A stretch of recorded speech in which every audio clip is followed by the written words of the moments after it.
নফসের চরিত্র যদি সংশোধন না হয় তাহলে একটা মানুষের পশুত্বর মতন থাকবে। পশু আর মানুষের পার্থক্য নেই। পশু আর মানুষের পার্থক্য হলো এর পশুত্ব নফসে আম্মারা চরিত্র সংশোধন করে সে মানুষের চরিত্র এনেছে, তখন সে মানুষ। আর যদি নফসে আম্মারা চরিত্র সংশোধন করে মানুষ সত্য না ফুটিয়ে আনে, সে মানুষ না, সে পশুর সমতুল্য। এটা শাবান মাসের শেষ সপ্তাহ। আগামী সপ্তাহে অর্থাৎ মনে হচ্ছে সোমবারের দিন গত রাত্রে তারাবি হবে। মঙ্গলবার থেকে মনে হচ্ছে রমজানের রোজা শুরু হবে। এখন আল্লাহ পাক রব্বুল আলামিন কোরআন শরীফের মধ্যে ইরশাদ করেছেন, বিসমিল্লাহির রহমানির রহিম, কুতিবা আলাইকুমুস সিয়ামু কামা কুতিবা আলাল্লাযিনা মিন ক্বাবলিকুম লাআল্লাকুম তাত্তাকুন। যে হে ঈমানদাররা, তোমাদের উপর রোজা ফরজ করা হয়েছে যেমন তোমাদের পূর্ববর্তী নবীদের উপরে ফরজ করা ছিল, যাতে তোমরা পরেশগারি অর্জন করতে পারো। তাহলে রোজার মুখ্য উদ্দেশ্যটা কি? রোজার মুখ্য উদ্দেশ্য হলো পরেশগারি করা, পরেশগার বানানো। যেমন দেখা গেছে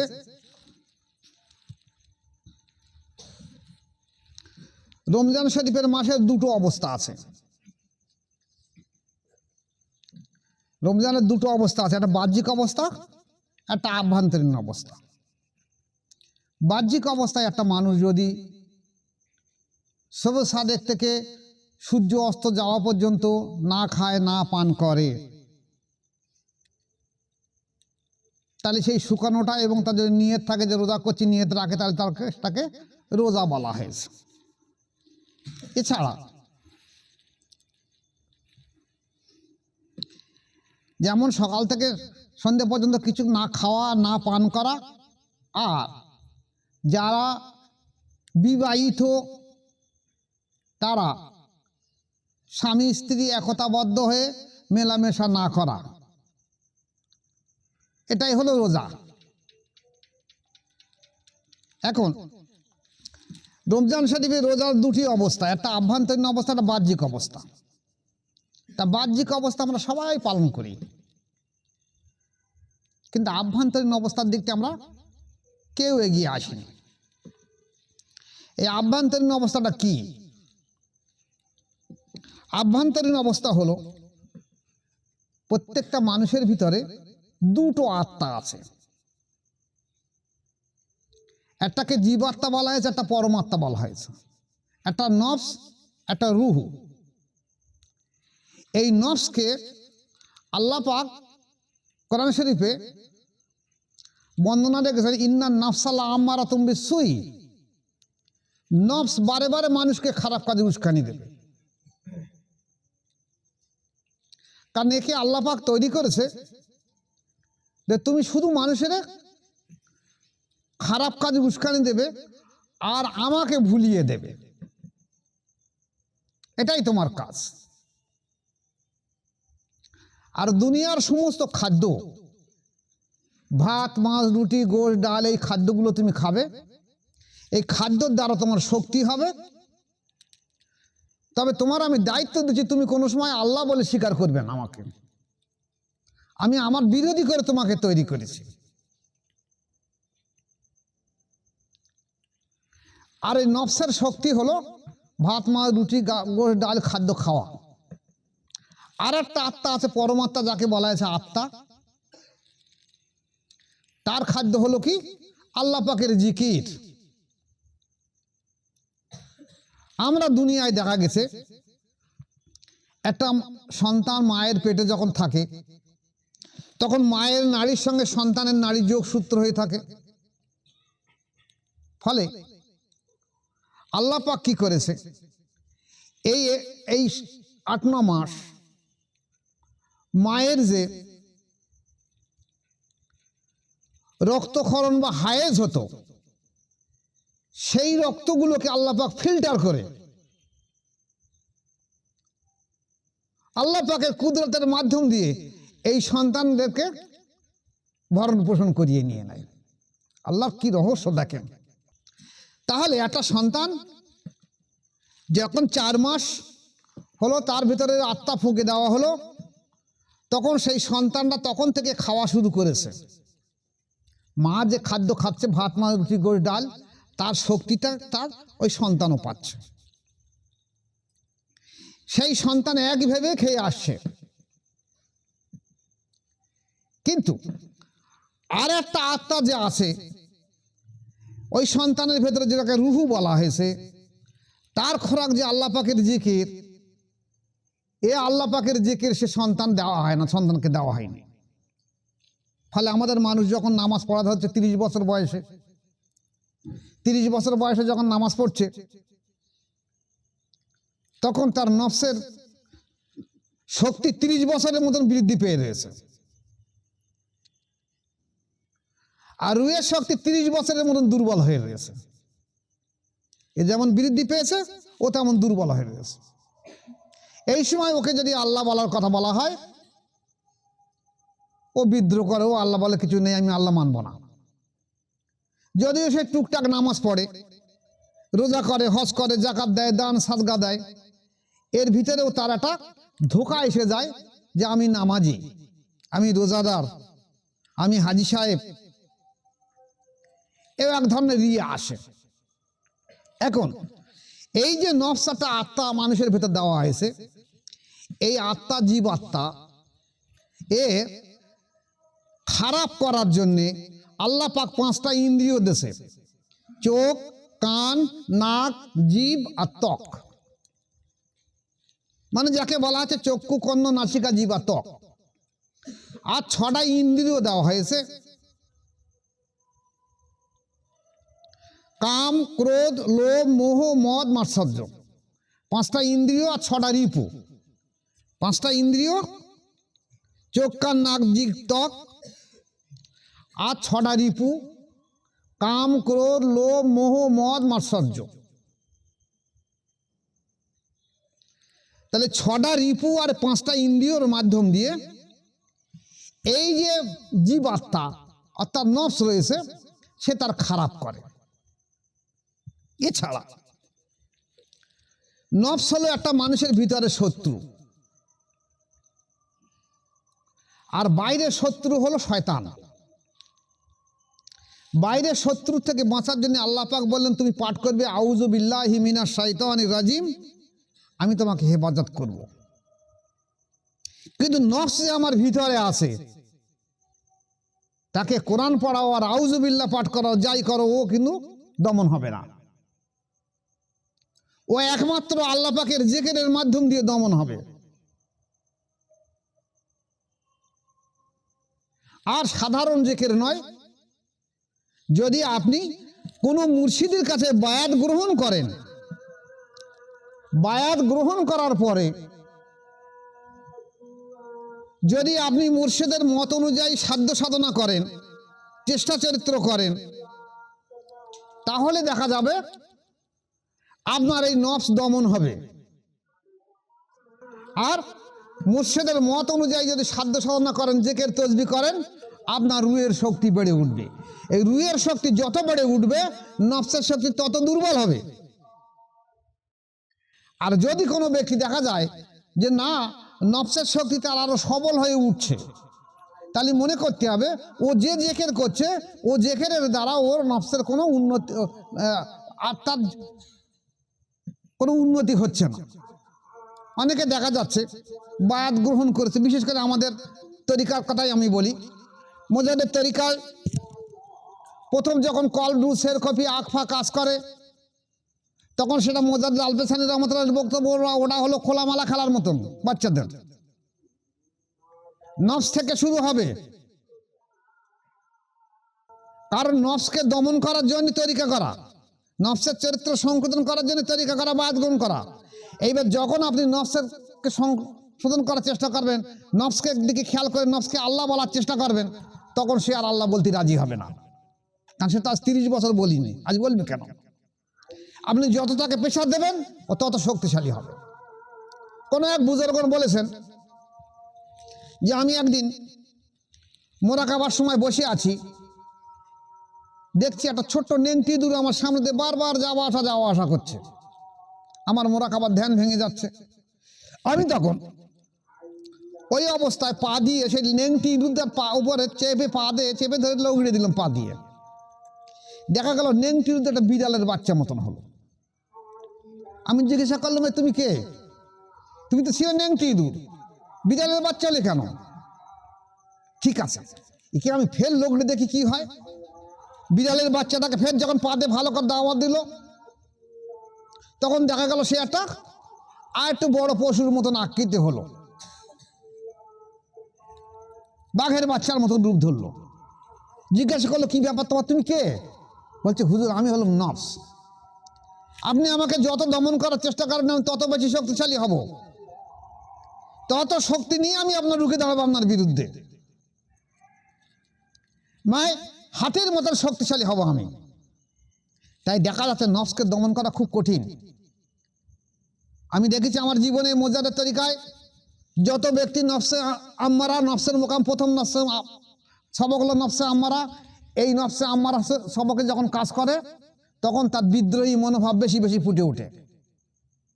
এই বিদ্রোহী সর্বপ্রথম হয় তার মুর্শিদের উপরে, কারণ সে ঈমান এনেছে মুর্শিদের কাছ থেকে। তাই সে মুর্শিদের খুঁজ ধরার চেষ্টা করে, সে আল্লাহর খুঁজ ধরে না। আল্লাহর খুঁজ ধরে সাধারণ মানুষ।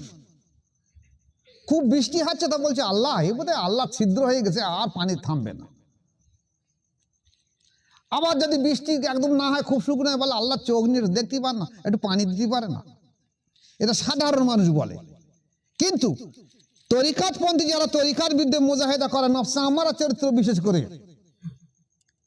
তারা আল্লাহর দিকে ভুল ধরার চেষ্টা করে না, কারণ সে তো ঈমান এনেছে মুর্শিদের কাছে। তাই মুর্শিদের বিরুদ্ধে বিদ্রোহ করে।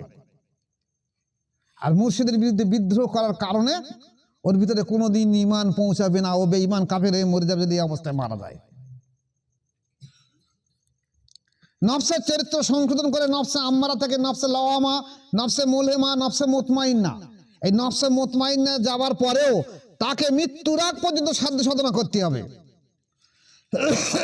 কারণ আপনি যদি একটাবার নফসে মুতমাইন্না হবার পরে ছোট গুনাহ করেন, এই ছোট গুনাহ করার সঙ্গে সঙ্গে আল্লাহ, ছোট গুনাহ করার সঙ্গে সঙ্গে আপনার নফস আপনাকে এই স্বীকৃতি দেবে যে ছোট গুনাহ করেছো, তোমার কোনো ক্ষতি হয়নি। আবার একটা ছোট গুনাহ করাবে, বলবে ওতেও কোনো ক্ষতি হয়নি, আবার একটা গুনাহ করাবে। এইভাবে ছোট গুনাহ করতে করতে অনেকগুলো গুনাহ যখন একসঙ্গে হয়ে যাবে, তখন গুনাহে কবিরা করা তার পক্ষে সহজ হয়ে যাবে। যার জন্য অনেক তরিকাতপন্থী মাশায়েখ দেখা গেছে খেলাফত পাওয়ার পরে অনেকে জিনা ব্যভিচার করেছে, অনেক প্রমাণ রয়েছে। কেন করেছে তাই? সব ধ্বংস হয়ে গেছে কেন? তার উদ্দেশ্য হলো সে মনে করেছে আমি নফসে মুতমাইন হয়ে গেছে, আমার আর কোনো অসুবিধা কিছু নেই। এটা ভুল ধারণা।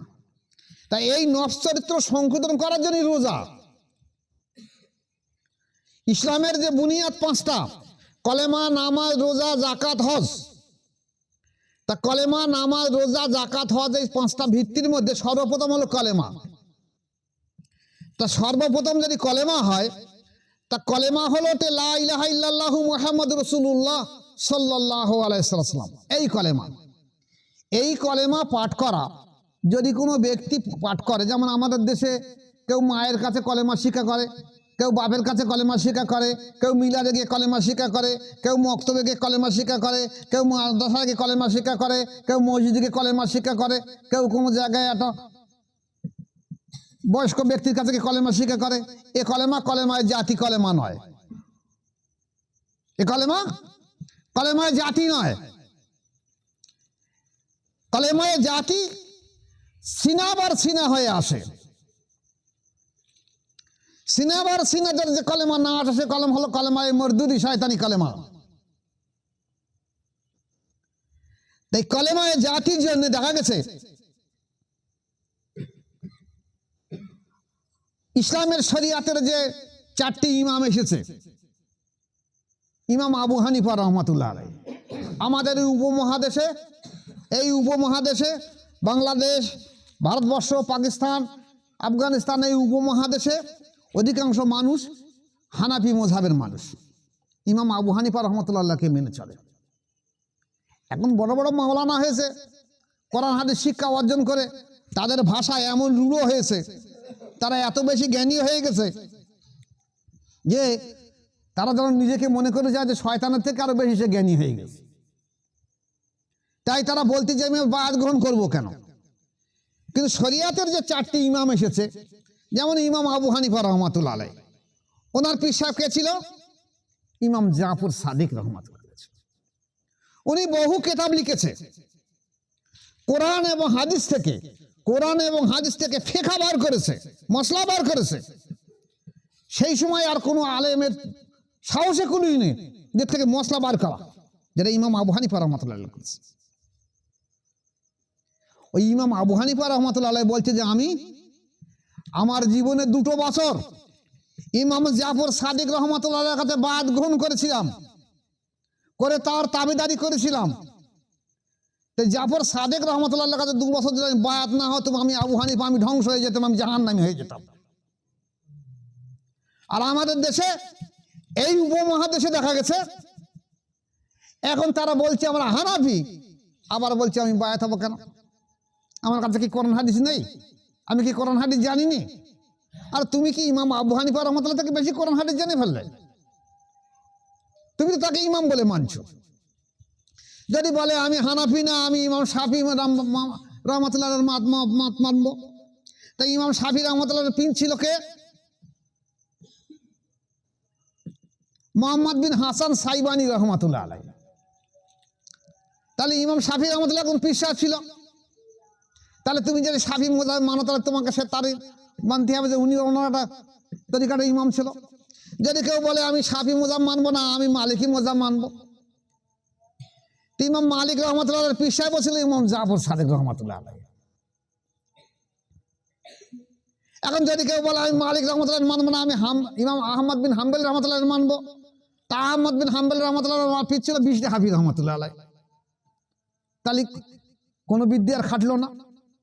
যদি বলে আমি ওদিক যাবো না, আমি তাহলে বড় পীর সাহেব, তা বড় পীর সাহেব তরিকার যে 4টি ইমাম, বড় পীর সাহেব ওনার একটা মাশায়েখ ছিল, খাঁদা সাহেব একটা মাশায়েখ ছিল, বাহাউদ্দিন নকশবন্দি রহমাতুল্লাহ মাশায়েখ ছিল, মোজাদ্দেদ আল হোসেন রহমাতুল্লাহ মাশায়েখ ছিল। তাহলে শরিয়াতের ইমামদের মাশায়েখ ছিল, তরিকাতের ইমামদের মাশায়েখ ছিল। আর আপনি বলছেন আমি বায়াত গ্রহণ করবো কেন, আমি সরাসরি আল্লাহকে পাবো। তাহলে এ তো গোঁড়ামি ছাড়ার কিচ্ছু না। এই মাওলানাগুলো এরা গোঁড়ামি ছাড়ার কিচ্ছু না। এই আলেমগুলো কেমন জানেন? ওরা কোরআন আর হাদিস ঘাড়ে করে বোঝা ভাই, কিন্তু বুঝতে পার না কি বয়ে বেড়াচ্ছে। শেখ সাদি রহমতুল্লাহ একটা গল্প লিখেছে গুলজারি দোবেশ তার ছোট্ট কেতাবে, সেই গল্পটা আপনাদের সঙ্গে বললেই আলেমদের সম্পর্কে বুঝতে পারবেন। এখন যেমন রিক্সা আছে, গরু বা 4 চাকা গাড়ি মাল বয়, এর আগে ছিল গরুর গাড়ি। আমার সঙ্গে গরু গাড়ি ছিল, ছোটবেলা দেখছে। তার আগে ছিল কি গাধার পিড়ি করে মাল বাবা হতো। এখন ওই বিহারের দিকে দেখবেন যে নদীগুলো সোঁতা হয়ে গেছে, বর্ষার সময় বুড়ে যায়, আর গরমের সময় চড়া পড়ে পড়ে সরু ওই 3 ফুট 4 ফুট 5 ফুট জায়গা পানি যায়, আর সব শুকিয়ে যায়। ওখানে 1 হেঁটো পানি কি 1 কোমর পানি থাকে, এটা বলে সোঁতা। অনেকে আবার এই সরু গইগুলোকেও সোঁতা বলে, সরু খালগুলোকে বলে। এক ভদ্রলোক, তার মুদিখানার দোকান, এখন হে বাজার থেকে মাল আনে গাধার পিঠে চড়ে, গাধায় করে। তা ওই নদী পাড়ে এসে ওই ধার থেকে বাজার থেকে মাল নিয়ে আসে, গাধার পিঠে মাল তুলে দেয়, আর গাধা এনে বাড়ি আনে, তারপর উনি আবার মুদিখানায় বেচাকেনা করে। এখন একদিন গাধার পিঠি 2 বস্তা 3 বস্তা নুন চাপিয়ে দিয়েছে।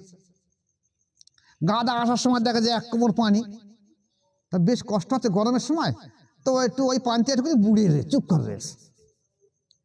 এখন পানি যাচ্ছে আর নুন গলে গলে গলে গলে গলে বেশ নদী গলে গেছে। গাধা উঁচু হয়ে দেখেছে বেশ হালকা হয়েছে, তো বলে বাহ, তো বেশ হালকা, তাহলে তো আমার এই কাজ করা দরকার।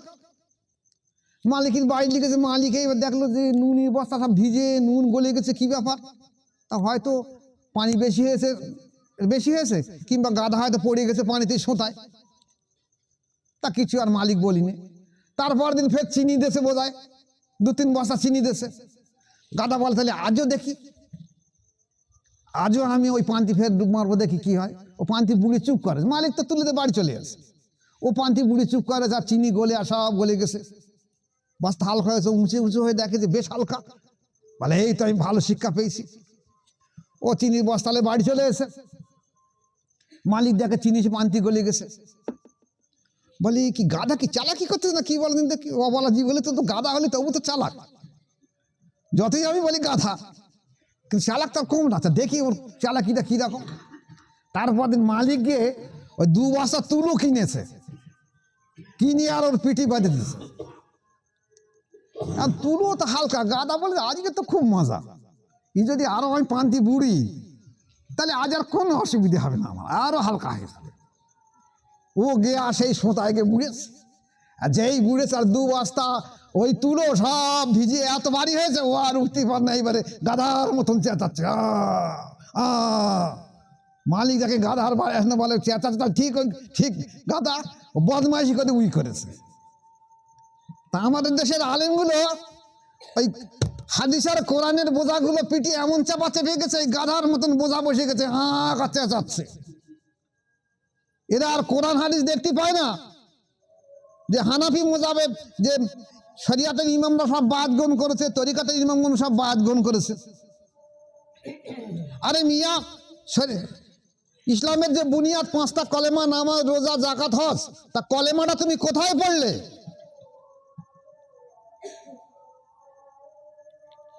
যদি তুমি কোনো মাশায়েখ ছাড়া কলেমা পড়ো, কলেমা হলো শয়তানি কলেমা, কলেমার কোনো মূল্য নেই। ও কলেমা কাল কিয়ামতে তোমাকে সাক্ষী দেবে না, ভালো করে খেয়াল রেখে দেবেন। আপনার যদি সম্পত্তির কোনো দলিল থাকে, যদি এগেনস্ট পার্টি কেস করে যে জমিটা তোমার না, তখন এই দলিল কোর্টে উঠবে।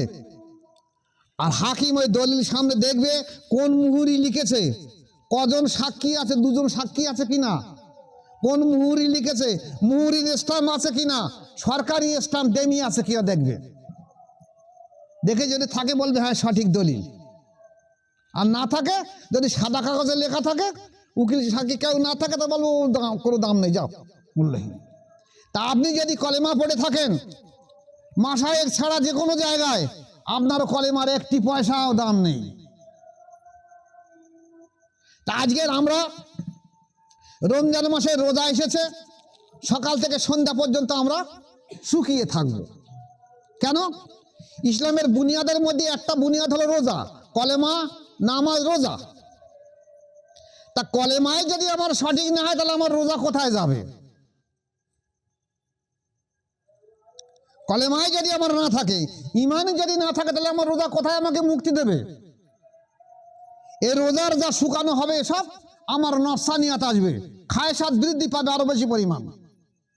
বরঞ্চ আমার অনুরোধ হলো, যারা ইউটিউব দেখছে, যত মা বোন বাপ ভাইরা, সারা বিশ্ববাসী যত আলেম ওলামারা এবং ইমাম সাহেব যারা দেখছেন, সবার কাছে আমার অনুরোধ যে আপনারা অন্তত এক জায়গায় আগে বায়াত গ্রহণ করুন। রমজান শরীফ এসেছে, আগামীতেও আসবে। নিয়ত করুন যে আমি রমজানের আগে বায়াত গ্রহণ করে আমি রমজান শরীফের রোজা রাখবো।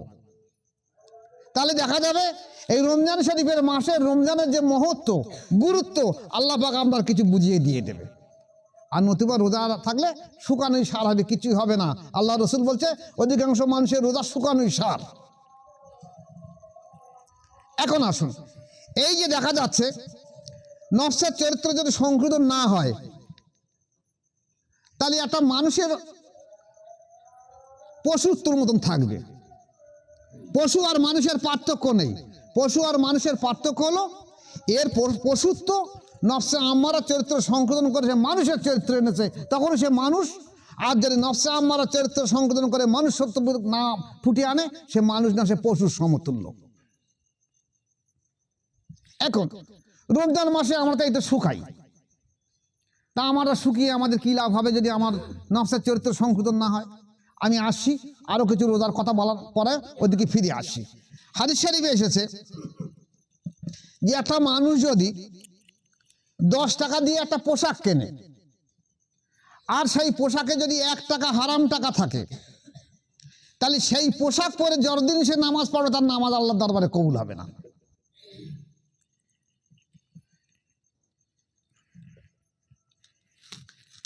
হাদিস শরীফে এসেছে যে রমজান মাসে আল্লাহ পাক শয়তানকে বেঁধে রেখে দেয়।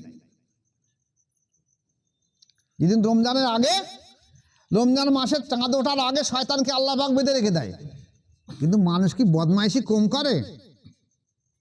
বরং তো সারাদিন রোজা করে আর বসে বসে মোবাইল টেপে, আর যত মোবাইলে যত নোংরা বসে বসে দেখার, খুব ফিক ফিক করে হাসতেছে আর মজা লাগাচ্ছে, খুব বদিনই করতেছে।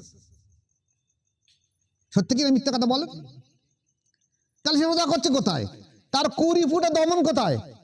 যে আমি রোজার মাসে আমার সমস্ত কিছু ইন্দ্রিয় যে খারাপ কাজগুলোকে সবগুলোকে বহিষ্কার করবে, এটাই দিলাম তো রোজা। শুকরের নাম তো রোজা নয়।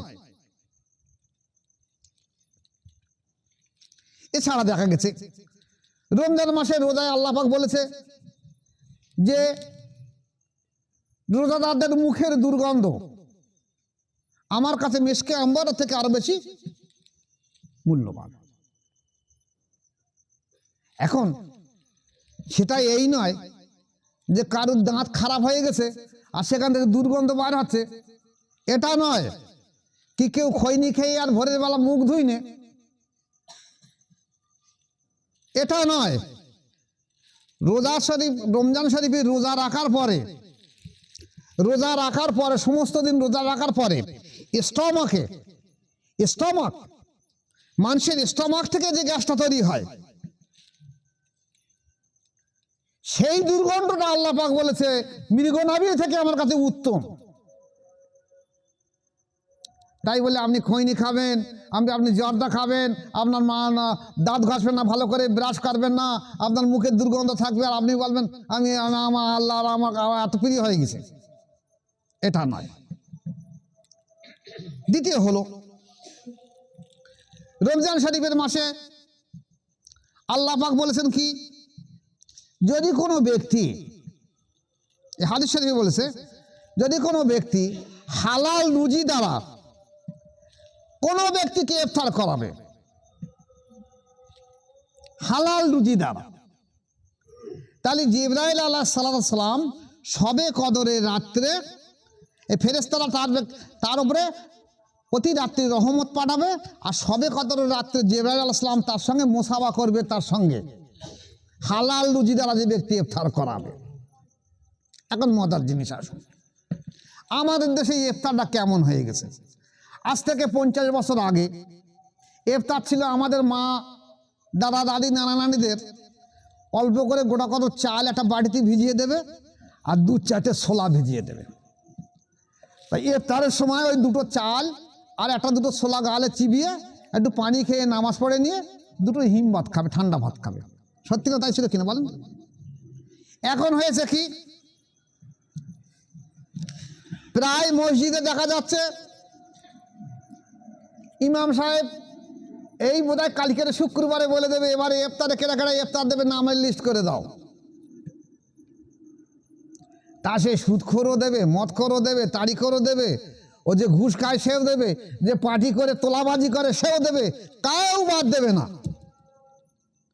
এখন আপনি আপনার নফসকে ইসলাহ করার জন্য রোজা করেছেন, আর ওই হারামের মাল খেয়ে 40 দিন আপনার দোয়া কবুল হবে না, আর রোজা তো মাত্র 30 দিন। আর একদিন খালি 40 দিনের দোয়া কবুল হবে না।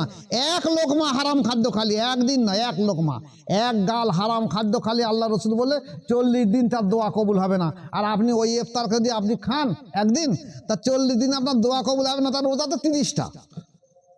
তাহলে আপনার গেল এই বছরের রোজাটা। আপনি তো বড় মুখ করে ভোর দিন শুকাচ্ছেন আর বলছেন আমি রোজায় রয়েছি, আমি রোজায় রয়েছি, আর ওই ইফতার খাচ্ছেন।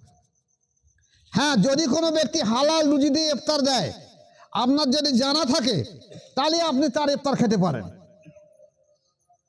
নতুবা যদি মসজিদে যান, আপনি আপনার বাড়ি থেকে একটা কৌটায় করে আপনার খাবার মতন ইফতার নিয়ে সেখানে যাবেন। যদি সেখানে বলে যে আপনি এখানে ইফতার দিচ্ছি, এখানে খান, বলো ওটা অনেক গরিব মানুষ আছে, বাচ্চা কাচ্চা আছে, ওদের দিয়ে দাও, আমি বাড়ি থেকে আমার সামর্থ্য অনুযায়ী ইফতার এনেছি, আমি খাচ্ছি। মসজিদে যাবেন। আর যদি মসজিদের পাশে বাড়ি হয় তাহলে বাড়ি থেকে ইফতার করে মসজিদে যাবেন, ওই খাদ্য খেতে যাবেন না, খবরদার।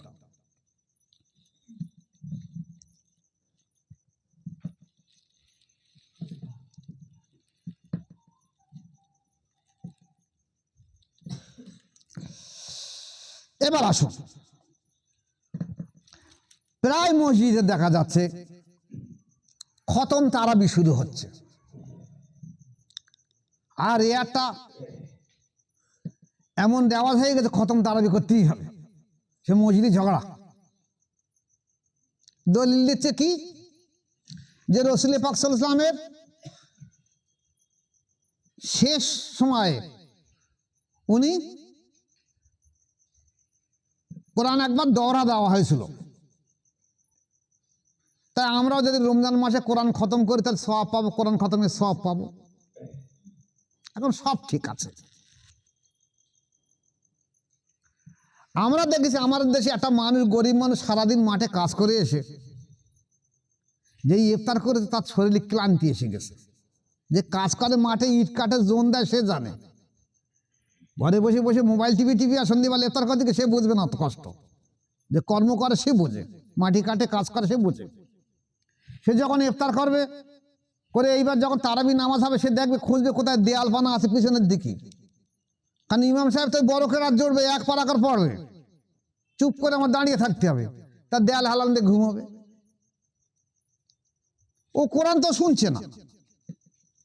আবার কেউ কেউ আছে চুপ করে বসে থাকবে, যেই দেখবে যে রুকুতে যাচ্ছে তাড়াতাড়ি উঠে আর রুকুতে যাবে। সত্যি ঘটনা বলো, কান দেখে দেবে। কেউ দেয়াল হালান দিয়ে ঘুমোচ্ছে, তা ঘুমোচ্ছেই যাচ্ছে। তাহলে কোরআন যে শুনবে, কোরআন শুনলে যে একটা আলিফ হরফ যদি শোনে সে 10টা নেকি পাবে, না শুনলে কি হবে? তাহলে ওর ঘাড়ে বোঝা চাপিয়ে দেওয়া হচ্ছে। এখন তাহলে বলেন, তাহলে আমরা কি কোরআন খতম করবো না? হ্যাঁ, কোরআন খতম করবেন, কারণ আমাদের দেশের হাফেজদের তো মূল্য কেউ দেয় না। আর ও যে হাফেজ শিখেছে ও সব ভুলে যাবে, ও ভুলে যাবে। সেই জন্য কোরআন খতম করলে কি কোরআন আবার ওই ইয়াদটা থেকে থাকে, এই জন্য তো দেওয়া হয়েছে মূল্য। কিন্তু তুমি এই বাচ্চা কাচ্চা বুড়োরা রয়েছে তাদের দিকে তাকিয়ে আল্লাহ রসুল বলছে নামাজ তুমি এমন সংক্ষিপ্ত করো, পিছনের দিকে তাকাও, মুক্তাদের দিকে আগে তাকাও। মুক্তার যদি বুড়ো হাবড়া হয় তাহলে তুমি কেরাত সেরকম ছোট করো, কি বলেন? শুনে। আর মুক্তার যদি সহ্য করতে পারো তাহলে কেরাত বড় করো। যার জন্য একটা নির্দিষ্ট লিস্ট আনিয়ে দেওয়া হয় হাদিস শরীফে, যে ফজরের সময় এখান থেকে এই সূরা থেকে এই সূরা পড়বে, মাগরিবের সময় এই সূরা থেকে এই সূরা পড়বে, এশার সময় এই সূরা থেকে এই সূরা পড়বে, দেওয়া হয়েছে তো। তাহলে এখন আপনি যদি এত বড় হাদিসও রয়ে গেছে থাকার পরেও আপনি যদি মনে করেন এই কোরআন শরীফ না আমি অবশ্যই করাবো, আর যদি ওরা না শুনে তাহলে কি হবে? তা হাফেজদার দুটো পয়সার জন্যে তারা তাকিয়ে থাকে যে রমজান শরীফ বাইরে দুটো পয়সা পাবো। অন্য সময় তো আমাদের কেউ নেয় না খুব বেশি, এক খতম কোরআন পড়ে দেবো, কেউ 200, 300, 500 টাকা দেবে। আর যদি একটা কোরআনিয়া মাদ্রাসা পায় তা সেখানে একটু হাফিজি পড়াবে, কিংবা হাফিজি মাদ্রাসা থাকে হাফিজি পড়াবে, তাও সামান্য মাইনে দেবে 2000, 3000, 4000, তার সংসার চলে না। রমজান শরীফ মাসে দুটো বেশি পয়সা পাবে, এই উদ্দেশ্য করে খতম পড়ায়। খতম পড়ুক, অসুবিধা কিছুই নেই, কিন্তু লক্ষ্য রাখতে হবে মুক্তাদির দিকে তাকিয়ে, যেন মুক্তাদির কষ্ট না হয়। আর তুমি এমনভাবে খতম করবে, কোরআন শরীফ বলা হয়েছে ওয়ারাতিলিল কোরআন তারতিলা, তরতিবের সঙ্গে পড়ো, মাখরাজ সহি করো। তা তুমি খতম পড়ছো আর পেছনে ফটাফট ফটাফট ফটাফট আওয়াজ আসছে, ভালো করে দেখবেন যেন রেলগাড়ি চলতেছে। এও কিছু বুঝতে পার না, ও কিছু বুঝতে পার না। যদি কেউ হাফেজ থাকে সে বুঝবে, আর তার কেউ বুঝতে পারবে না। তাহলে তুমি মাখরাজটা কখন ঠিক করবে? তাসবিহটা কখন ঠিক করবে? গুন্নাটা কখন ঠিক করবে? এখানে বলছো যে কোরআন শরীফের এই বড় মাঠ থাকলে এতটা টান, ছোট মাঠ থাকলে এতটা টান, গুন্না থাকলে এতটা টান, আছে না নেই? তা সেসবগুলো কি আর আরবি সময় চলবে না? না, করতে হবে সাধ্য মতন মাখরেজ সহকারে পড়ার চেষ্টা করবে, না হয় ছোট সুরে দেবে। হাফেজদেরকে প্রয়োজন পড়ে অন্য সময় বসে বসে মাগরিবের পরে বসে বসে যে এক পারাকা শুনে নেবে, কেরাত ছোট করে নামাজ পড়িয়ে নেবে, তা না হলে দিয়ে ওদের পয়সা দিয়ে দেবে যে তুমি আমাকে মাগরিবের পর থেকে এসা পর্যন্ত এক পারাকা রোজ শুনিয়ে দাও, তোমাকে আমরা একটা বাড়তি পারিশ্রমিক দেবো, 5,000 কি 10,000 টাকা 20,000 টাকা দেবো, কিন্তু তারাবির সময় কেরাতটা ছোট করো, তাহলে আর অসুবিধা কিচ্ছু হবে না। এটা আমার ব্যক্তিগত মতামত, আমি তো ঘাড়ে চাপিয়ে দিতে পারি না এটা। এবার আসুন, হাদিস শরীফে এসেছে মানুষের শরীরে এক টুকরা মাংস আছে যেটাকে বলা হয়েছে কল বা দেল, যেটাকে বলা হয়েছে কল বা দেল, সেটা যদি শুদ্ধ হয় সমস্ত দেহ শুদ্ধ হবে, আর সেটা অশুদ্ধ হলে সমস্ত দেহ অশুদ্ধ হবে। একটা মানুষের কল বা দেলটা যদি অশুদ্ধ হয় তার নামাজ রোজা তার কি কাজে লাগবে? যেখানে কোরআন বলছে বিসমিল্লাহির রহমান রাহিম, কোন সূরাটা এসে না,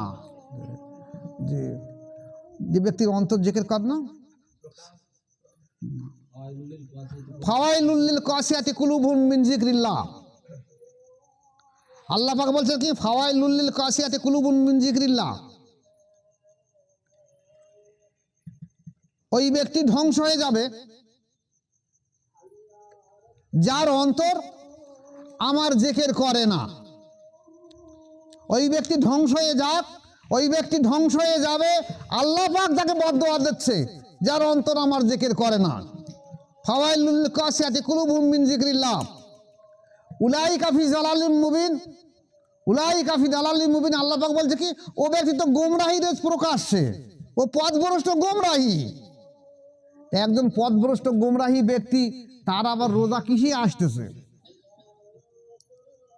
সে শুকাচ্ছে কেন? ফাও।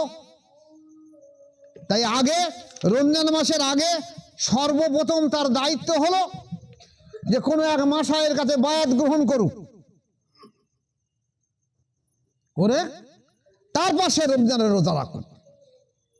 এটা আমার অনুরোধ, যত ব্যক্তি এই ইউটিউবটা দেখছে বা দেখবে, মা বোন বাপ ভাই সবার কাছে আমার অনুরোধ, আলেম ওলামা, মসজিদের ইমাম সাহেব, হাফেজ কারি, মাওলানা মুফতি সবার কাছে আমার অনুরোধ, আপনারা যদি বায়াত গ্রহণ করে থাকেন বহুত ভালো, না করে থাকেন তা কোনো একজন হাক্কানি মাশায়ের কাছে বায়াত গ্রহণ করুন, যে মাশায়েকের দ্বারা আপনার অন্তর আল্লাহ জিকিরে জারি হয়ে যায়, যে মাশায়েক আপনার নফসের তাজকিয়া করে দিতে পারে, এমন একটা মাশায়েক খুঁজে বায়াত গ্রহণ করুন, নতুবা কিন্তু আপনার এই রোজার কোনো কাজে লাগবে না। আল্লাহ রসুল বলছে ওদিকে রোজা ব্যক্তির রোজা শুকানোই সার, কোনো কাজে লাগবে না। তাই আগে নিয়ত করে নেন যে আমি রোজা রাখবো, কিন্তু আগে বায়াত গ্রহণ করে নফসের বিরুদ্ধে সাধ্য সাধনা করবে এবং রোজা রাখবো। কারণ রোজাটা রাখা হলো নফসের বিরুদ্ধে মুজাহিদা করা, যে আমি 1 মাস ধরে খেয়েছি, 1 মাস ধরে দিনের বেলা পান করেছি, 1 মাস ধরে আমি আমার স্ত্রীর সঙ্গে মেলামেশা করে, রাত হোক দিনের বেলা হোক, তা আমি সেই দিনের বেলা আমার স্ত্রীর থেকে দূরে থাকবো। 1 মাস ধরে দিনের বেলা খাবো না, 1 মাস ধরে দিনের বেলা পান করবো না, আল্লাহ পাকের হুকুম পালন করবো। এটা কঠোরভাবে আমার নফসের বিরুদ্ধে সংগ্রাম সাধ্য সাধনা করছি। তা আপনি যদি আপনার অন্তর আল্লাহর জিকিরে জারি না থাকে, তাহলে কিন্তু নফস আপনার আরো বেশি বিদ্রোহ হবে।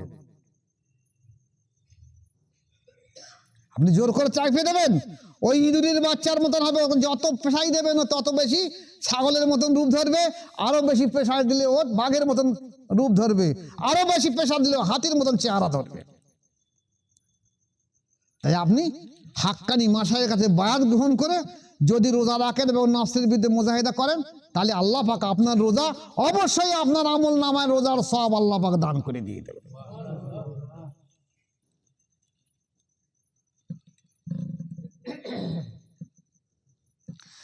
যেটা নবী পাক সাল্লাল্লাহু আলাইহি ওয়াসাল্লাম বলেছেন যে ব্যক্তি ঈমান ও ইহতিসাবের সহিত যে ব্যক্তি রোজা রাখবে, তার অতীতের আল্লাহ পাক সমস্ত গুনাহগুলোকে মাফ করে দিয়ে দেবে।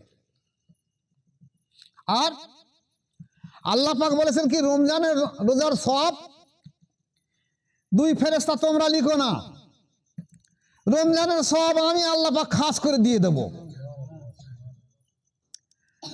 রমজানের মগরিবের সময় আল্লাহ পাক আসমানে ফেরেশতাদের দিকে তাকিয়ে, জমিনের দিকে তাকিয়ে বলেন, তোমরা চেয়ে দেখো আমার বান্দার দিকে। যেদিন আমি আদম তৈরি করার কথা বলেছিলাম, সেদিন তোমরা উপহাস করেছিলে, সেদিন তোমরা আমাকে বলেছিলে যে আল্লাহ পাকে আদম দুনিয়াকে ফাতনা করবে। দেখো ওরা আমার কি পরিমাণ মহব্বত করে, ভালোবাসে, কি পরিমাণ আমার হুকুম পালন করে, যে আজ সমস্ত দিন খাওয়া পান করা আর নিজের স্ত্রী থেকে দূরে থেকে আজ ইফতার সামনে রেখে এত সুন্দর খাদ্য সামনে রেখে সাজিয়ে আমার দিকে মুখ পান তাকিয়ে রয়েছে, কখন আমি আল্লাহ পাকের হুকুম হবে, ঠিক সূর্যটা পশ্চিম দিকে অস্ত যাবে আর হুকুম হবে, তখন ওরা খাদ্য খাবে, পান করবে। এই ফেরেশতারা তোমরা জমিনের দিকে তাকিয়ে দেখো, আমি এদের সমস্ত গুনাহগুলোকে মাফ করে দেবো ইফতারের সময়, আর এদের সব আমি আল্লাহ পাক খাস করে দিয়ে দেবো। তাহলে যদি রমজানের রোজা আসে, প্রতি বছর আসে, আসবে, চলে যাবে, যদি আপনি রোজা করেন, এগুলো হিসেব করে রেখে দেবেন। অনেক মানুষ দেখা যাচ্ছে সে আসরের বেলা কেউ জোহরের নামাজ পড়ে একটা দাঁতন আর মেসওয়াক করছে আর থুতু ফেলছে, লোকের দেখাতে দেখা আমি রোজা করতেছে। আর যে করেন তুমি রোজা করি না, তোর মেসওয়াক কই, তাহলে তুই রোজা করি না নিশ্চয়ই। আসলে এ রোজা করছে দেখাচ্ছে, এটাও যে একটা নষ্টের দোকান সে বুঝতেই পারে না। আবার অনেকে এসে পরের গাছের নিমির ডাল ভেঙে এনে সে রোজা করতে, তার পরের গাছের নিমির ডাল ভেঙে এনে সেও একটা মেসওয়াক করছে, আবার পাঁচজন চাইলে এর সবের কাজ নেই মেসওয়াক দিচ্ছি, তা তুই তো ভেঙে আনিস পরের গাছে, তা তো বলে আনিস নে। মেসওয়াক করা 1 মিনিট 2 মিনিট 5 মিনিট হয়ে যাচ্ছে। আপনি যখন ফজরের সময় মেসওয়াক করেন কতক্ষণ লাগে? 1 মিনিট 2 মিনিট 5 মিনিট, কিন্তু রোজার মাসে আপনার 2 ঘন্টার সময় ধরে ডলতে হবে। রোজার মাসে হলেও আপনি মেসওয়াক করতে পারবেন, 5 ওয়াক্ত মেসওয়াক করলেও অসুবিধা হবে না রোজার। মুখের দুর্গন্ধের জন্য মেসওয়াক করতে পারেন, কিন্তু ওই 2 ঘন্টা 2.5 ঘন্টা ধরে মেসওয়াক করবেন, ওটা নিষেধ। তাহলে আমরা চাবো যে রমজান শরীফের রোজা, বিশেষ করে তরিকাতপন্থী তাসাউফপন্থী, আমরা চাবো যে সারা বিশ্ববাসীর উপরে আল্লাহ পাক যেন রমজান শরীফের হাকিকাতের রোজা সবাইকে কবুল করিয়ে নেয়, আর তারা প্রত্যেকে যেন বায়াতের মাধ্যম দিয়ে রোজাটা করে, এই নিয়ত রাখবো, আশা রাখবো যে আল্লাহ পাক প্রত্যেক ব্যক্তিকে যেন বায়াতের পরে রোজা আমল করার তৌফিক দান করুন। সবাই বলি আল্লাহুম্মা আমিন। আসসালামু আলাইকুম ওয়া রাহমাতুল্লাহি ওয়া বারাকাতুহু। রমজান শরীফের রোজা সম্পর্কে আবার যদি আল্লাহ পাক সময় দেয়, আগামী সপ্তাহে আবার বেশি কিছু আলোচনা রাখবো।